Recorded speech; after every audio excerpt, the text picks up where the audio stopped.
చేసిండు మరి నిన్న గాంధీ గారిని ఎందుకు హౌస్ అరెస్ట్ చేయలేదు? దీంతో తేట తెల్లం కదా.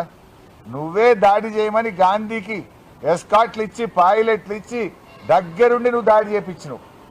కానీ అదే బీఆర్ఎస్ ఎమ్మెల్యేలనేమో హౌస్ అరెస్ట్ చేసినావు. ఇక రాష్ట్ర ప్రజలకు అర్థమవుతుంది కదా. దీన్ని బట్టి స్పష్టంగా అర్థమవుతుంది.